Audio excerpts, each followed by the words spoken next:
Hi, I'm Stanley Pranin. Today I'd like to say a few words about how I came up with the zone theory of Aikido. I've mentioned before how whenever I go to an Aikido practice or event, I see practitioners unhesitatingly resort to physical strength in order to make their techniques work. But that's not all.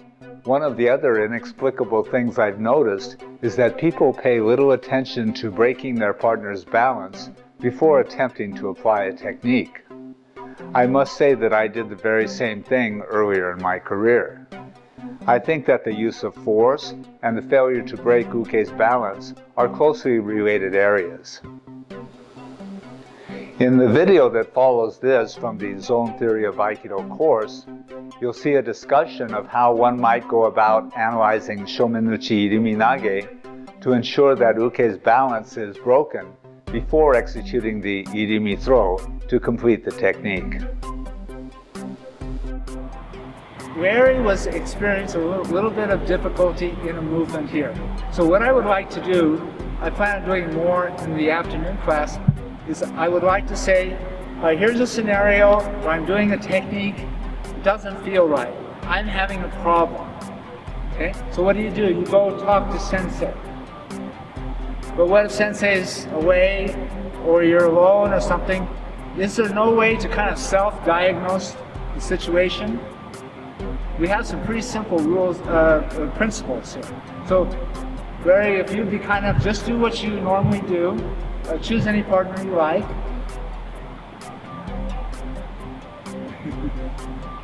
Okay, so it's the same technique, Shomenuchi Iriminage. All right?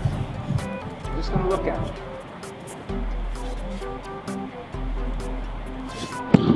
Well, that seemed to go fairly nicely. Go ahead. Okay, do the same thing with me exactly. Gotta be more serious. Knock my head off. Then you get a flinching foot. Okay, now look. Here's the problem, guys. See the problem? Look. Turn around. Look at my elbow. He's got me off balance partially. Now, but I've got a point of support. He wraps around my neck. I got a second one here. So he can take me over, but I can crash into him as he's doing it. Okay? Our centers are glued together. So if we have that much contact here, physical contact, when he does these movements, like do a movement, so I feel him coming up. It's not that I see his arm, but I feel his command there. And I can modify, I can direct it downward, I can do stuff like this. His groin is exposed, etc. Okay? So we're entangled with him. It's one way of looking at it. Okay, notice that he's in a Chuto Hanpa position. So is he in my blind spot? Well, he's trying to get there, but it's not quite there.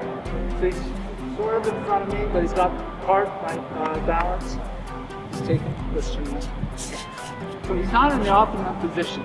So let's have him just do two things. First of all, turn and face the corner. Alright? Then I want you to take about a half step with this foot backwards. See what that's done to my structure now? Look at the point of contact. It's one point. Compare that with this. Totally different. Okay? Point of support. Point of support. Okay? I can salvage the situation by crashing into him. Okay, now do it that way. Send me on my right. Yeah, please. Yes. Okay, send me on over there. No, don't. If you pull so much, see, you'll pull me into you. Do that here. So you just conceal your movement. Hide what you're doing.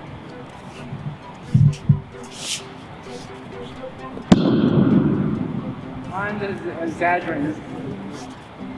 Kind of a show like this. But he feels he cannot think about that rationally. It's happening too fast. It's going into his eyes, vital areas. He has to process that. He's confused.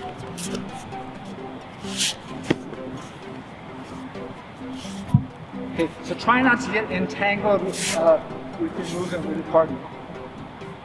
Soft touch. Go into this blind spot fully. If you're not there, stop your technique. Readjust. Work on these. Notice how you have a nice attention here. Access to this shoulder. Access to that shoulder. Access to this side, this side, this side. This side.